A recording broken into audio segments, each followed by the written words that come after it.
오후 이 시간 하나님께서 우리에게 주신 영의 양식은 구약 성경 룻기서 2장 1절부터 13절까지 합독하도록 하겠습니다.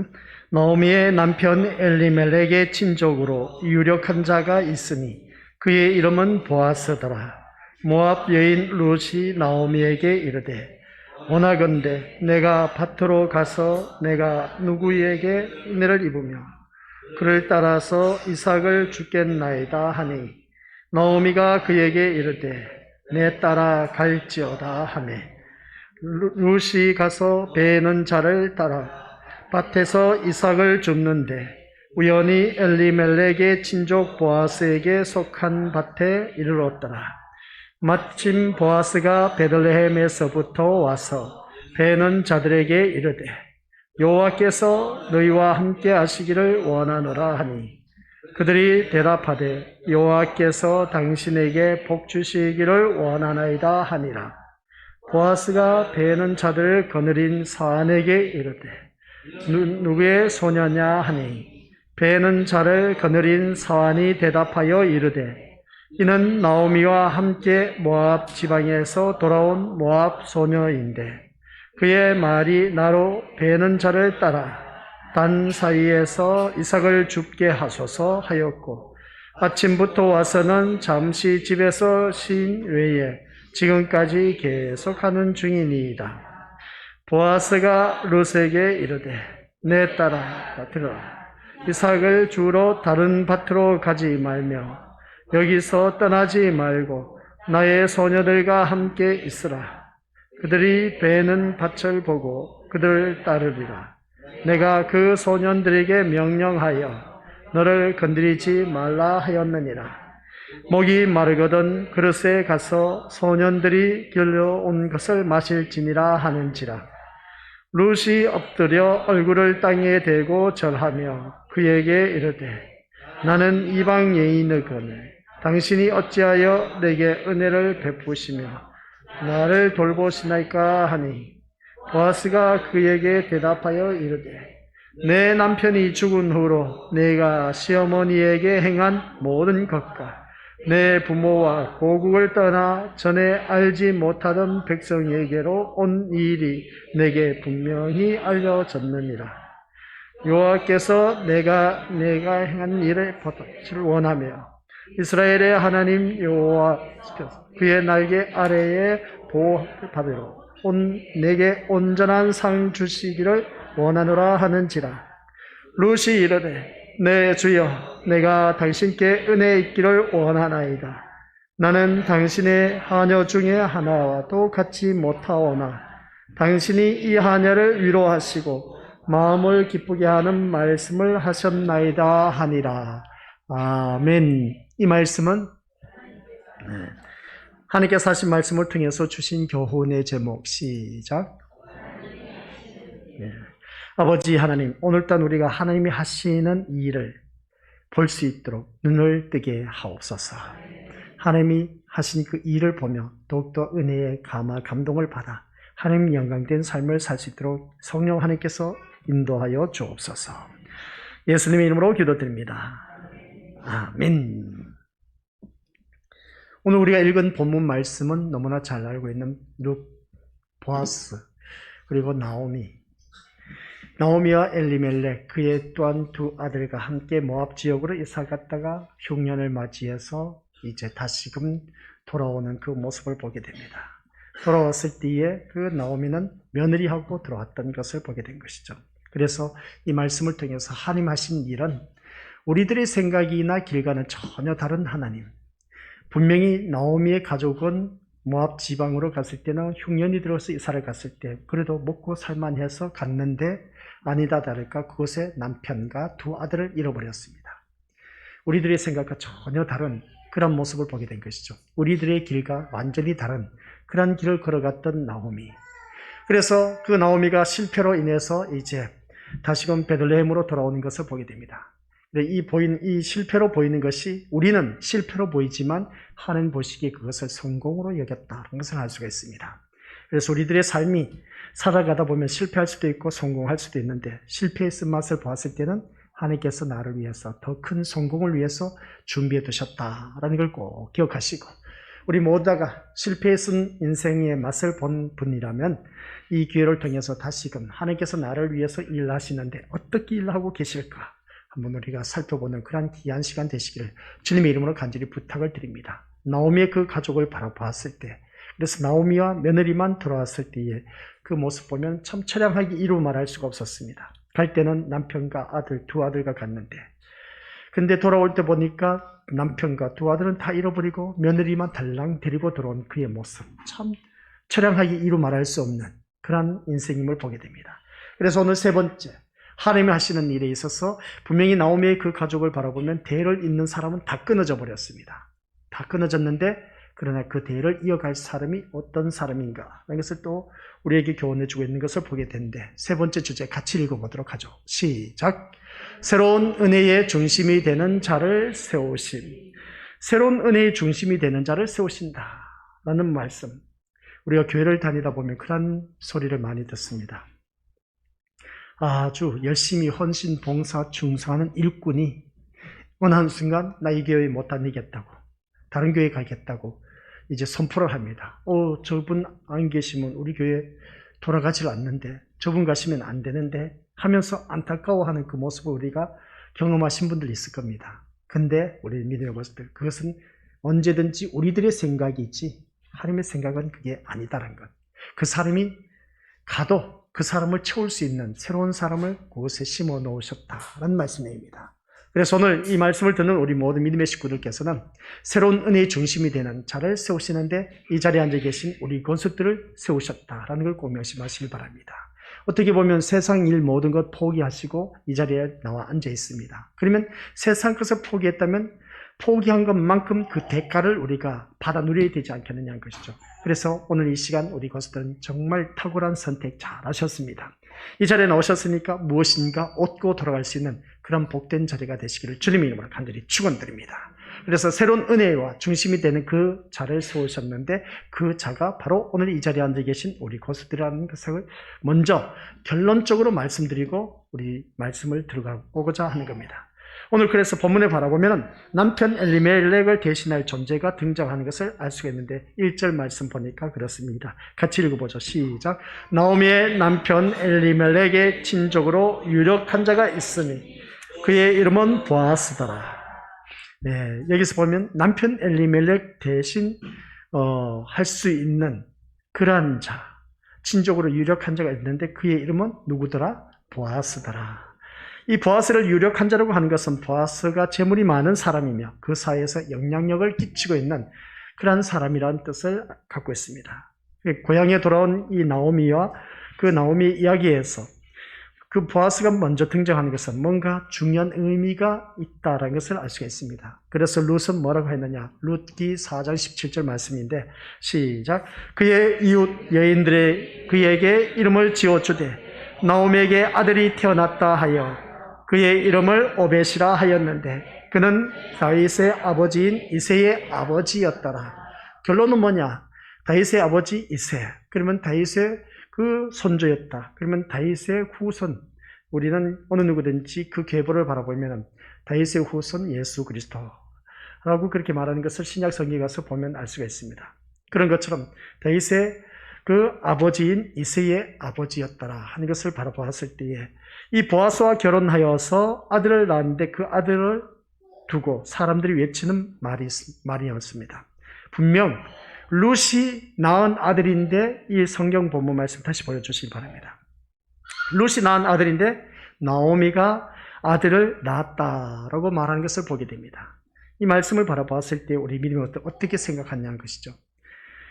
등장하는 보아스라는 사람은 단지 나오미를 도와주는 이웃으로 등장하는 것이 아니라 나오미가 잃어버린 엘리멜렉을 대신하는 자로 등장하고 있다는 것을 알 수가 있습니다. 그래서 나오미는 이제 남편이 없는 자입니다. 남편이 없는 자인데 룻 역시 남편이 없는 자인 것을 알 수가 있습니다. 나오미 시어머니입니다. 그의 며느리 룻이었습니다. 근데 둘 다 남편이 없습니다. 남편을 모두 잃어버렸다는 것이죠. 따라서 핏줄을 이어갈 수 없는 처지가 되었다, 이것을 말씀하고 있는데, 그런데 나오미의 기업을 이어가고 가문을 이어가는 존재로 누가 등장한다? 보아스가 등장하고 있다는 것을 알 수가 있습니다. 이것이 바로 하나님의 일이라는 것이죠. 대를 이어갈 사람이 남편도 아들도 다 죽었는데 그러나 대를 이어갈 사람이 본문 속에서 말씀하고 있는 보아스가 등장하고 있는 것을 보게 됩니다. 그래서 2절 3절 말씀 보면 시작. 모압 여인 룻이 나오미에게 이르되 원하건대 내가 밭으로 가서 내가 누구에게 은혜를 입으면 그를 따라서 이삭을 주겠나이다 하니 나오미가 그에게 이르되 내 딸아 갈지어다 하매 룻이 가서 베는 자를 따라 밭에서 이삭을 줍는데 우연히 엘리멜렉의 친족 보아스에게 속한 밭에 이르렀더라. 아멘. 이 말씀하는 것을 볼 때 1장 22절에 보면은 나오미와 룻이 고향으로 돌아왔을 때는 그때가 바로 보리 추수할 때임을 알 수가 있습니다. 그런데 땅이 없는 가난한 자들은 추수할 때가 되면 밭에 나가서 이삭 줍기죠. 그래서 이삭을 주어서 생계를 유지했다는 것을 보게 됩니다. 그런데 밭에 나가서 그때 당시에 먹고 살기 힘들었는데 이삭이 별로 있겠느냐는 것이죠. 단으로 묶다가 보면 이삭이 떨어져 있는 것을 보게 됩니다. 그래서 그 이삭을 주어서 생계를 유지했다는 것인데 얼마나 가난했으면 그랬을까라는 생각을 가져봅니다. 그리고 하나님은 모세에게 말씀하신 율법에서 이삭을 주어서 생계를 유지하는 그 가난한 자들을 위해서 추수하는 사람들은 밥 모퉁이에 농작물과 떨어진 이삭을 남겨놓도록 하였다는 것을 알 수가 있습니다. 그 말씀이 레위기서 19장 9절 10절에 나와 있는데 한번 같이 읽어보도록 하겠습니다. 너희가 너희의 땅에서 곡식을 거둘 때에는 너는 밭 모퉁이까지 다 거두지 말고 내 떨어진 이삭도 줍지 말며 내 포도원의 열매를 다 따지 말며 내 포도원에 떨어진 열매도 줍지 말고 가난한 사람과 거류민을 위하여 버려두라. 나는 너희의 하나님 여호와이니라. 이 말씀을 보면 이제 곡식을 거둘 때 이삭을 그냥 떨어진 것을 줍지 말라는 겁니다. 그것은 가난한 사람들을 위해서 그냥 그것을 주어서 그 생계를 유지할 수 있도록 그렇게 은혜를 베푼 모습을 보게 됩니다. 이 말씀이 이제 레위기서 23장 22절에도 똑같은 말씀인데 같이 읽어보죠. 시작. 너희 땅에 곡물을 벨 때에 밭 모퉁이까지 다 베지 말며 떨어진 것을 줍지 말고 그것을 가난한 자와 거류민을 위하여 남겨두라. 나는 너희의 하나님 여호와니니라. 아멘. 무슨 말씀인지 이해가 되시죠? 농사를 지어봐서 다들 알고 계실 겁니다. 나라 타작을 하고 나서 우리 이민이들 떨어진 이삭, 그 이삭을 다시 줍는 경우도 있음을 보게 됩니다. 한 알이라도 더 얻기 위해서 주는 그 모습을 보게 되는데, 그런데 그것을 그냥 내버려 두라 하는 것은 어려운 사람을 위해서 그 자선을 베푼 모습을 보게 됩니다. 이것 또한 구약 성경의 성경 말씀에 나와 있는 기록된 말씀을 볼 때에 그 나라의 풍습도 우리나라의 풍습도 비슷한 것을 알 수가 있습니다. 룻 역시 생계를 위해서 밭에 이삭을 주러 갔는데 우연히 보아스에게 속한 밭에 이르게 되었다 하는 것입니다. 우연이라는 것은 전혀 계획하지도 않고 생각지도 않았던 일이라는 뜻입니다. 즉 룻이나 나오미는 보아스라는 사람에 대해서 생각하지도 못했는데 보아스란 사람과의 그 관계에 들어가게 된 것을 알 수가 있습니다. 이것이 계기로 인해서 볼 때 아주 놀라운 하나님께서 일을 하고 계신 것을 바라보게 됩니다. 그래서 사람 편에서 볼 때는 우연이라고 할 수 있습니다. 하지만 하나님 편에서도 우연이겠느냐는 것이죠. 만약 하나님 편에서도 우연이라면 하나님도 계획하지도 않고 생각하지도 않는 일이 벌어졌을 것을 의미하는 것을 보게 됩니다. 하나님 앞에서는 우연이란 것이 있을 수가 없습니다. 모든 것이 다 합력하여 선을 이루도록 계획된 일이었다 하는 것을 알 수가 있습니다. 오늘 이 자리에 앉아 계신 우리 것들, 저와의 만남 속에서도 우연이 아닌 하나님의 계획하심 속에서 우리의 만남을 허락해 주셨고, 또한 정길령 주의 종 목사라는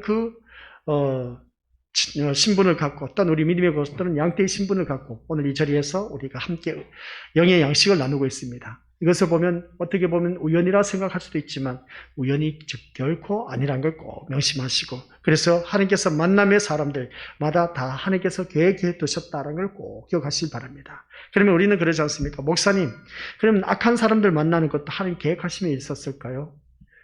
또 이란들을 만났을 때도 그 하나님 계획하심에 계셨을까요? 하는 그런 질문을 던져보는 것을 알 수가 있습니다. 그래서 우리 것들에게 제가 말씀드렸지 않습니까? 우리에게는 자유의 선택이 있습니다. 자유의 인격입니다. 그래서 우리의 건속들은 선택하고 안 하고는 본인에게 달려져 있습니다.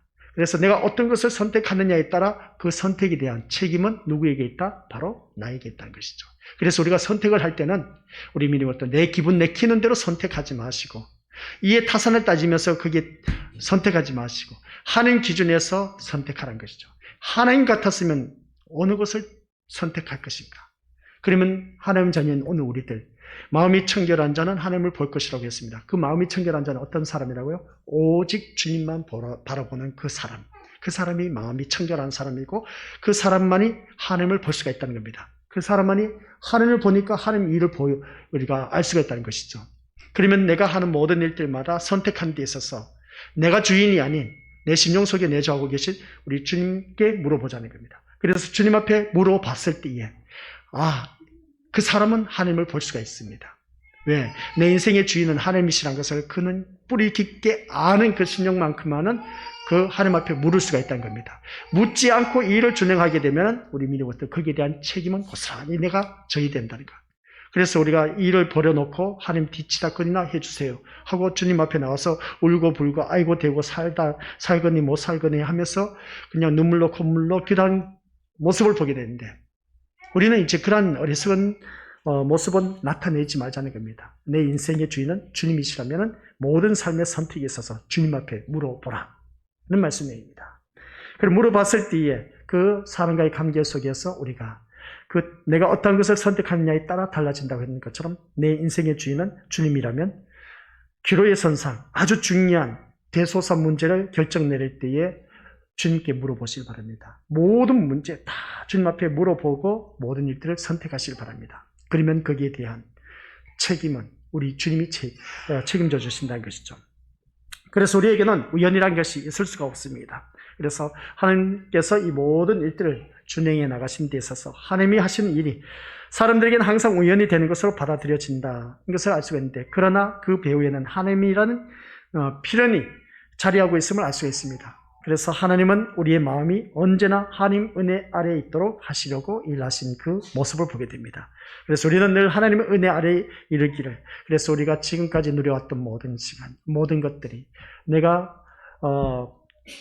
지나왔던 모든 시간이 또한 하나님의 은혜라고 하고 그리고 또한 내가 걸어왔던 모든 순간이 다 하나님의 은혜라고 고백하는 그 모습 보게 됩니다. 그 모습을 바라봤을 때 오늘 또한 내가 하나님의 자녀로 이 자리에 모여서 찬양하고 예배하는 것 이게 또한 복음을 전할 수 있는 것이 우리 어느 누구든지 은혜라고 하는 것을 알 수가 있습니다.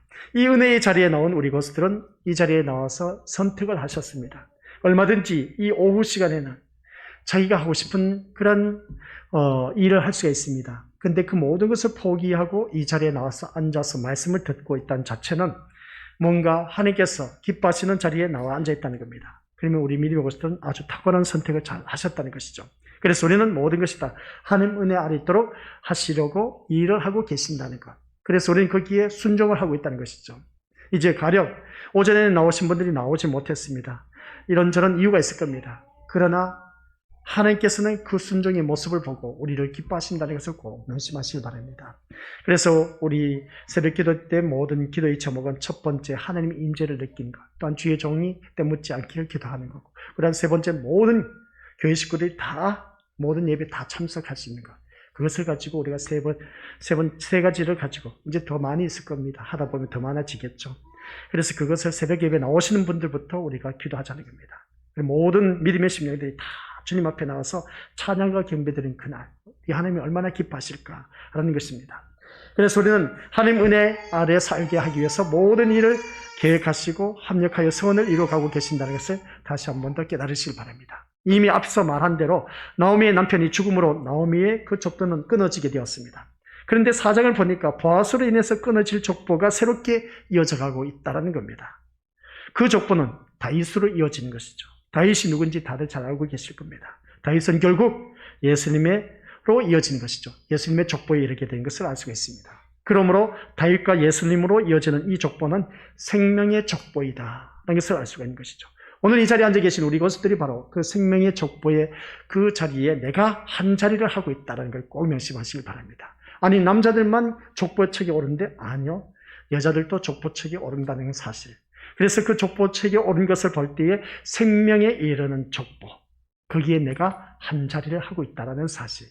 오늘 우리 믿음의 식구들 두고 하는 말씀입니다. 이렇게 볼 때 엘리멜렉으로 계속되었으면 예수님과 상관이 없는 나오미 가족, 그것을 바라보게 되는데, 그래서 엘리멜렉이 죽고 그 자리에 보아스가 들어옴으로 말미암아 예수님과 연관된 족보로 새롭게 되었다는 것이 룻의 이야기입니다. 아니, 말도 안 되지 않습니까? 라고 우리가 생각할 수가 있습니다.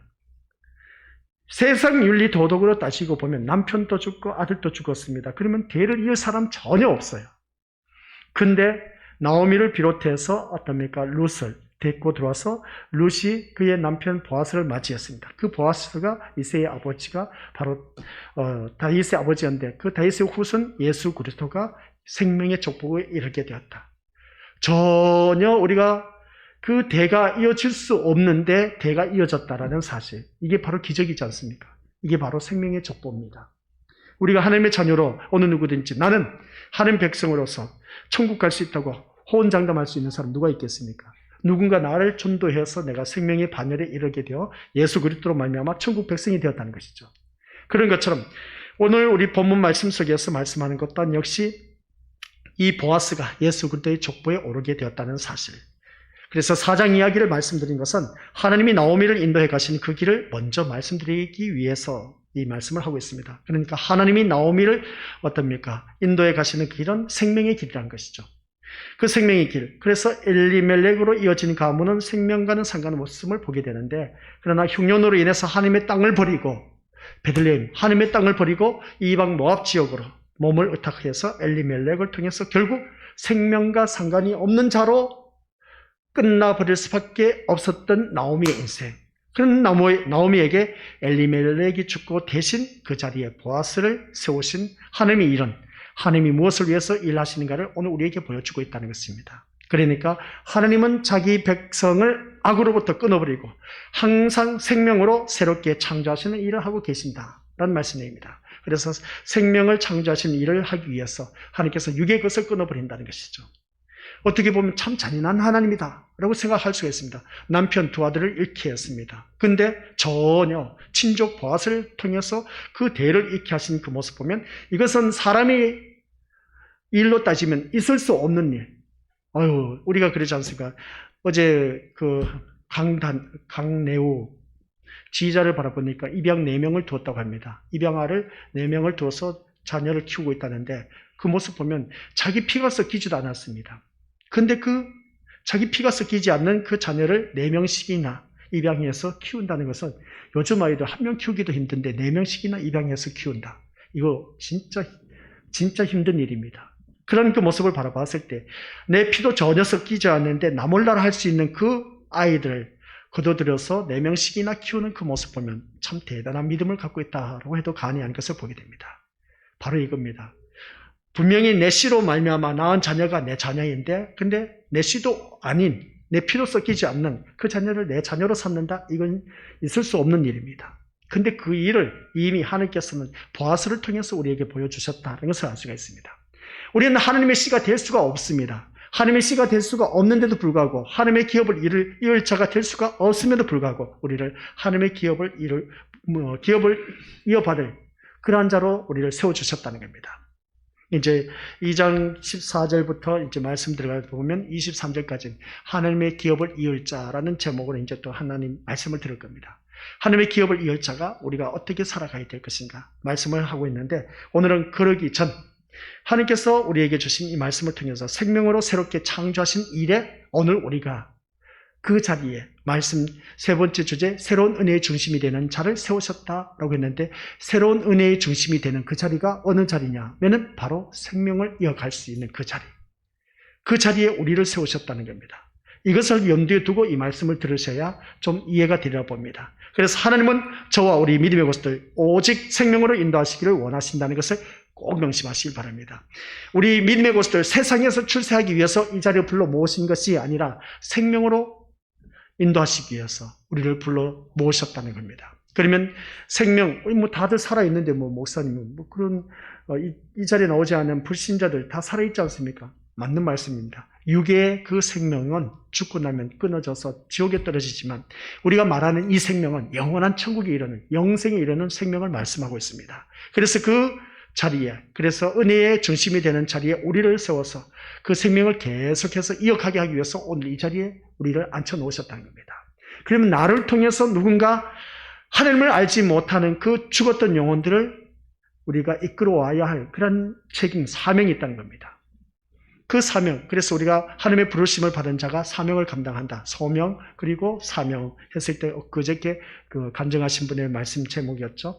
그런 것처럼 우리에게 하나님의 부르심을 받았습니다. 부르심을 받은 우리를 통해서 그 사명이 주어졌는데 땅끝까지 이르러 증인된 삶. 그래서 많은 생명을 주님 앞으로 인도하는 그 일을 감당하는, 그래서 새로운 은혜의 중심이 되는 자를 세우셨는데 그 은혜 되는 중심이 되는 자가 바로 이 자리에 앉아 계신 우리 고수들. 그래서 나를 통해서 누군가 전도할 대상이 있다는 겁니다. 그래서 우리 믿음의 것들을 세우셨다. 그런 말씀이죠. 그러면 우리들이 살아가는 삶 속에서 그렇습니다. 하나님이 우리를 다루신 방법도 이것을 우리가 어느 누구를 막론하고 기준으로 삼고 있는데, 생명을 기준으로 삼고 있는데, 우리에게 생명만을 남겨놓기 위해서는 악이 되는 것은 끊어버리고 우리가 의지하는 것은 세상 것을 끊어버리면서 일하시는 분이 바로 하나님이십니다. 그래서 세상 의존한 것을 끊어버리게 하는 그 모습을 보게 되는데, 그것이 신약 성경에 가서 파도를 만난, 풍랑을 만난 제자들의 모습인 겁니다. 그래서 바다에서 배가 풍랑을 일어서 제자들이 위험의 지경에 이른 것을 보게 됩니다. 그래서 이것저것 다 버렸지 않습니까? 그런 모습을 바라봤을 때 바다에서 배가 풍랑을 만났을 때 위험에 처했습니다. 그러면 위험에 처했을 때 풍랑을 이기기 위한 제일 좋은 방법이 뭐겠습니까? 배가 무거우면 안 됩니다. 배가 무거우면 안 되니까 배에 무게가 될 만한 것은 모두 다가 버려야만 하는 것을 보게 됩니다. 사도 바울이 배를 타고 이제 선교하러 나갑니다. 그래서 풍랑을 만났지 않습니까? 그런 그 모습 볼 때 다시스로 가야 되는데 그렇지 못하고 엉뚱한 곳을 가다 보니까, 그래서 그들의 모습을 바라봤을 때 풍랑이 일자 배에 있는 모든 무거운 것을 다 던져버리는 것을 보게 됩니다. 가벼운 것 던지는 것은 무거운 것부터 던져야 됩니다. 그래야 그 배의 파손의 위기, 침몰의 위기를 모면할 수가 있기 때문에 그렇다는 겁니다. 바로 이겁니다. 풍랑을 이기기 위한 방법으로 선원들이 행하는 것은 무거운 짐들을 버리는 것이었습니다. 우리들의 인생 가운데서 풍랑일 때 무거운 짐부터 벌써 던져버려야 된다. 그것을 우리가 바다에 던져버려야 된다. 이것을 알 수가 있습니다. 그러면 최대한 배를 가볍게 함으로써 풍랑 속에서도 버틸 수 있다는 것인데, 풍랑이 없는 상황에서는 버릴 필요가 없지 않습니까? 그런데 버릴 수도 없는 것들이지만 풍랑이라는 상황에서는 어떻습니까? 오히려 생명의 위협이 될 수가 있기 때문에 무거운 것부터 버리는 것을 알 수가 있습니다. 그러면 이 자리에 앉아 계신 우리 것들, 오늘 오후 이 시간이 가장 중요한 말씀 메시지입니다. 하나님께서 분명히 나를 은혜의 중심이 되는 자리에 세워주셨습니다. 그러면 내 인생에 풍랑이 있다 없다? 있습니다. 고난, 시련, 환난, 역경 있을 수가 있다는 겁니다. 없을 수는 없습니다. 누구든지 있을 수가 있습니다. 그러면 그 고난을 우리가 어떻게 이겨나갈 수가 있겠느냐는 것이죠. 그 풍랑을 만났을 때에 우리 믿음의 것들 이 배처럼 가장 무거운 것을 던져버릴 수가 있어야 됩니다. 그러면 내 인생에 풍랑을 만났습니다. 힘들고 어려운 일을 만났습니다. 그리고 일단 이 모든 문제점 바라보니까 내가 진짜 죽을 고비에 풍랑이 일어서 금방 파도가 일어서 막 배가 침몰될 위기 직전에 있습니다. 그럴 때 제일 좋은 방법은 무거운 짐을 버려야 되는데, 이 내 인생의 모습이 바로 그겁니다. 내가 지금 곧 망하게 됐는데 나에게 가장 무거운 짐은 무엇일까? 가장 무거운 짐을 빨리 먼저 찾아내서 던져버릴 수 있는 그런 우리가 되어야 된 겁니다. 내 인생에서 가장 무거운 짐이 뭐겠습니까? 지금 침몰 위기 직전에 있습니다. 그런데 나에게 가장 큰 짐이 될 만한 것이 있습니다. 그게 뭐냐는 것이죠. 돈일 수도 있고 자녀일 수도 있습니다. 재산일 수도 있습니다. 남편일 수도 있고 아내가 될 수도 있고 부모가 될 수가 있습니다. 그러면 그것을 어떻게 우리가 버리라고 말씀하시냐? 돈 어떻게 버릴 수 있습니까? 우리 미래것들. 자녀, 부모, 누가, 포기할 사람 누가 있겠습니까? 지금 풍랑 위기 직전에 모였는데 나에게 가장 큰 짐이 되는 사람. 큰 짐이 되는 게 뭐겠습니까? 나의 가장 큰 그 걸림돌이 되고 있다는 것. 그러니까 쉽게 표현하면 하나님을 믿는 데 있어서 가장 큰 걸림돌이 되고 있는 것. 그것부터 우리가 제거하자는 겁니다. 그러면 나에겐 돈이 될 수도 있습니다. 근데 돈을 내가 내려놓으란 말인가? 내려놓으면 이거 내가 어떻게 벌어들인 것인데 놓을 수가 없습니다. 내 사랑하는 자녀, 어떻게 포기할 수 있겠습니까? 여기서 말씀하고 있는 것은 바로 그겁니다. 내가 그만큼 의존하는 것에 있어서 그 자리에 우리 하나님을 앉혀놓으시는 겁니다. 그게 포기하는 것입니다. 그리할 때 우리 인생은 역전이 된다는 것이죠. 내가 그것을 놓지 못할 때는 계속해서 그 문제로 인해서 계속 일어나고 있습니다.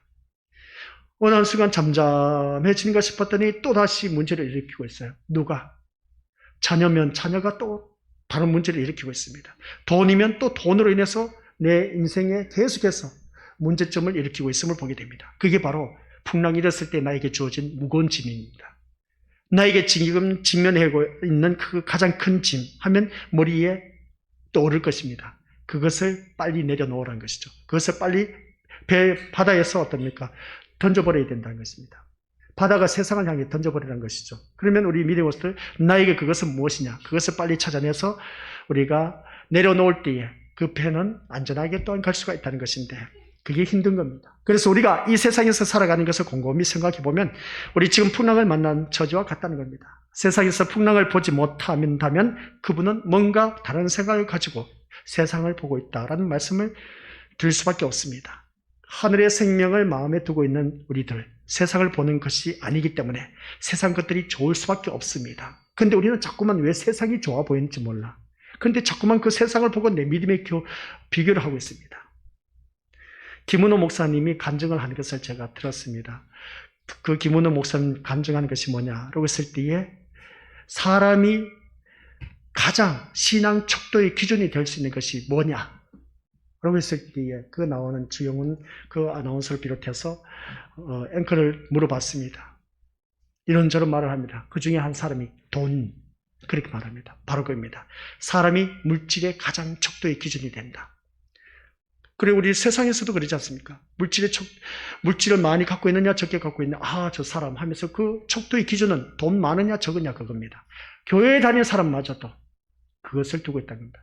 돈이 많고 적음의 척도를 두고 있다는 것이죠. 그래서 우리 하나님이 하신 말씀이 하나님을 믿는 믿음의 자녀는 하나님과 재물을 겸하여 섬길 수 있다 없다? 없다. 재물이 우리들의 척도의 기준이 되고 있다는 겁니다. 이것을 내려놨을 때에 하나님께서는 우리를 들어 사용하신다. 하는 것을 알 수가 있습니다. 그렇다면 오늘 본문 속에서 오늘 우리가 흔들리고 요동치는 자신을 발견할 수가 있어야 된 겁니다. 내가 세상 것을 바꾸고 있다면 아직도 우리는 걸음마 단계에 있는 그런 믿음의 수준이다. 하는 것을 알 수가 있습니다. 그러니까 그러한 상태에서 가장 필요한 것은 우리의 마음에서 세상 것을 버리는 것을 우리가 빨리 터득해야 된다는 것이죠. 이 세상의 것이 우리를 침몰시키는 무거운 짐이라는 것을 발견하기에 그 짐을 버리고자 해야 된다는 겁니다. 그래서 다니엘 그 강사진들 모두 다 한결같이 그 침몰 위기에 다 겪었던 것을 보게 됩니다. 그래서 그 침몰 위기에서 내가 지금까지 살아왔던 모든 삶의 모습 보니까 내가 살아왔던 것을 알 수 있는데 거기에서 이제 다 잃고 보니까 빼앗기고 보니까 이제 내려놓는다는 것이죠. 서울고 외양간 고치기 시킨 것을 보게 된 겁니다. 우린 그런 자가 되지 말자고 누누이 말씀을 드리고 있습니다. 하나님의 나오미에게 하신 일은 나오미로부터 엘리멜렉을 끊어버리시고 대신 보아스를 세우는 것을 알 수가 있습니다. 그러면 엘리멜렉을 의지하고 살아가던 삶에서 보아스의 은혜를 있는 삶으로 바꾸시는 하나님. 우리는 지금 엘리멜렉이 나쁘다, 보아스가 좋다라는 식으로 사람에 대한 평가를 하는 것이 아닌 겁니다. 나오미에게 되어진 일을 통해서 하나님이 사람을 어떻게 다루시는가를 발견할 수가 있어야 됩니다.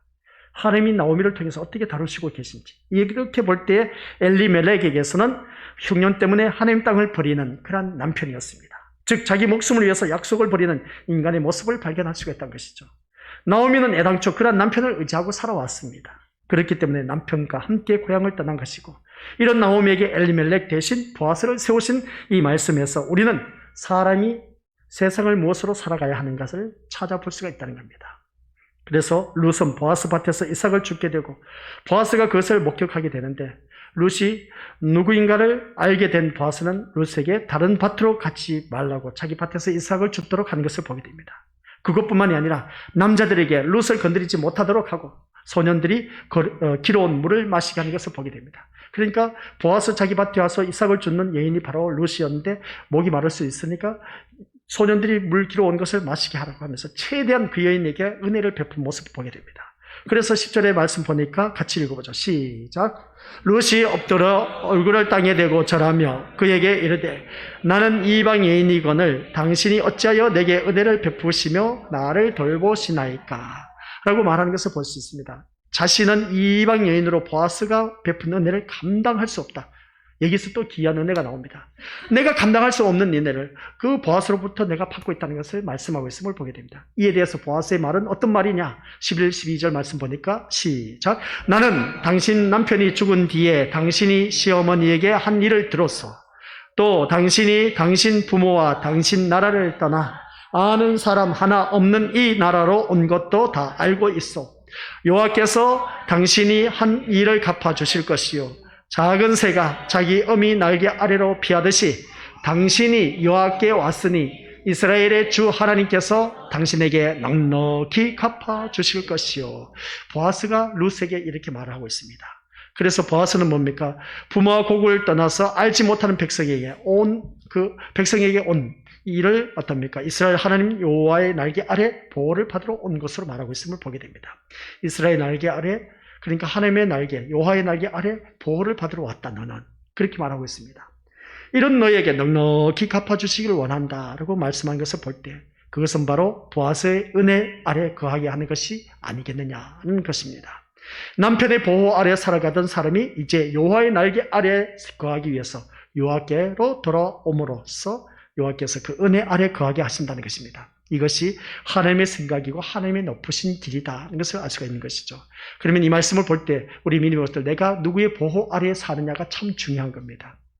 지금까지 남편 보호 아래 살아왔던 남존 여비 사상이었습니다. 그때 남자가 있어야 그때 뭔가 힘이 발휘하고 있었음을 보게 된 것이죠. 근데 남자가 없으면 그 가정은 힘이 없습니다.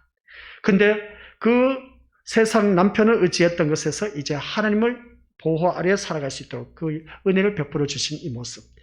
도저히 내가 받을 수 없는 그 은혜를 받아 누리는 것을 이 룻을 통해서 우리가 깨닫게 되는 겁니다. 그러니 이 말씀이 뭐냐면은 우리는 나오미나 룻에게 되어진 일을 통해서 하나님이 하신 일이 무엇이고 또한 어떤 마음과 생각으로 일하신가를 이 말씀을 통해서 우리가 충분히 이제 감을 잡으셨을 겁니다. 또 우리는 어떤 길로 인도하시기를 원하신가도 알 수가 있습니다. 그것은 생명의 길밖에 더 있겠습니까? 중요한 것은 우리들의 생각을 버리고 우리들의 그 길을 고집하는 것이 아니라 하나님 생각에 동조하게 되고 하나님이 세우신 길을 가고자 하는 것입니다. 그러면 하나님이 세우신 길을 가는 그 길, 생명의 길이라는 것이죠. 이 세상 출세하는 길이 아니란 겁니다. 우리 기독교는 꼭 기억하시기 바랍니다.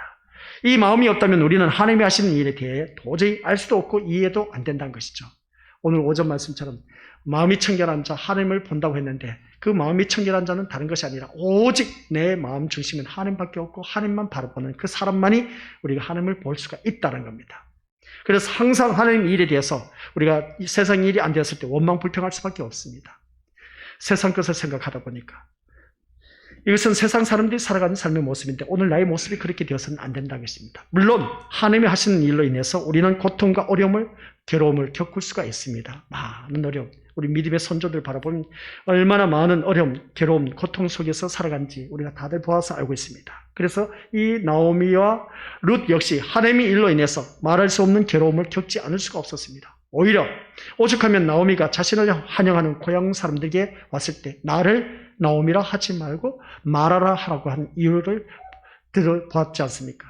그래서 나오미의 괴로움은 결국 새로운 은혜 아래 거하게 되는 것으로 이어지는 것을 알 수 있습니다.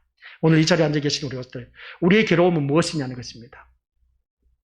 우리의 고통과 괴로움은 우리가 의지하고 살아가는 것들이 내 손을 떠난 것이 아니냐는 말씀입니다. 내가 믿고 내게 힘이 되었던 것들이 점차 사라지는 것이 내게는 가장 고통이고 괴로움이라고 말을 해도 과언이 아닐 겁니다. 그러나 하나님이 우리를 그렇게 다루시는 것은 우리로 하여금 여호와의 날개 아래 거하게 하시기 위해서임을 알아야 된다는 겁니다. 그래서 우리를 여호와의 은혜 아래 거하게 하기 위해서 우리를 하나님께서 괴롭게 하신다는 겁니다. 나오미를 바라봤을 때 여호와께서 나를 치셨던 하나님, 여호와께서 나를 괴롭게 하셨다라고 그렇게 말하는 것을 들었지 않습니까? 나를 치신 이유가 뭐라고요? 말씀에서 벗어났기 때문에 치셨다는 겁니다. 그래서 나를 괴롭게 하신 하나님이라고 했을 때 우리가 어느 누구든지 그것을 빨리 깨달으라는 겁니다. 주제 파악을 하게 되면 하나님께서 그에 대한 귀한 은혜를 주신다는 것이죠. 그래서 오늘 우리가 의지하는 것은 무엇이겠습니까? 남편입니까? 아니면 지식입니까? 돈입니까? 아니면 직장입니까? 하나님은 그 자리에서 새로운 은혜의 중심이 되는 분을 세우고자 하고 계십니다. 바로 그리스도이십니다. 그리스도이신데 그 새로운 은혜의 자리에 은혜의 중심이 되게 하기 위해서 나를 그곳에 심어 놓으셨다는 것이죠.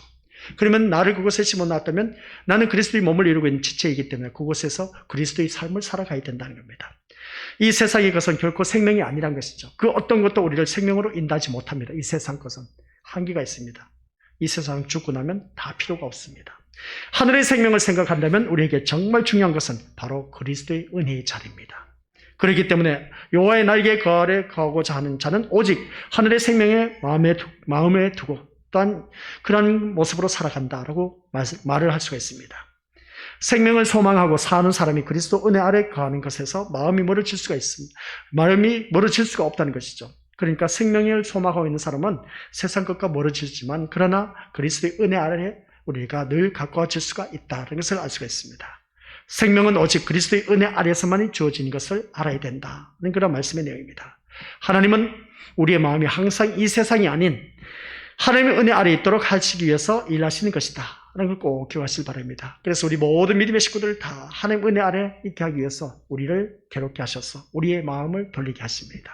그래서 주변에서 일어나는 힘들고 벌겋고 귀찮고 괴롭고 그리고 고통당하는 것, 그것을 통해서 거기에서 빨리 돌아오라고 하기 위해서 그 괴로운 일이 우리에게 있다는 것이죠. 세상을 의지하고 세상 것으로 힘을 삼는 삶에서 하나님의 은혜를 구하는, 의지하고 하나님 날개 아래 거하기를 원하는 마음으로 바꾸시기 위해서 하나님은 이 순간에도 지금 일하고 계신다는 말씀 내용입니다. 그래서 이러한 하나님의 신실하심과 전능하심과 열심을 아는 자라면 그리스도 은혜 아래서 오직 은혜로 되는 것을 자랑하자는 말씀 내용입니다.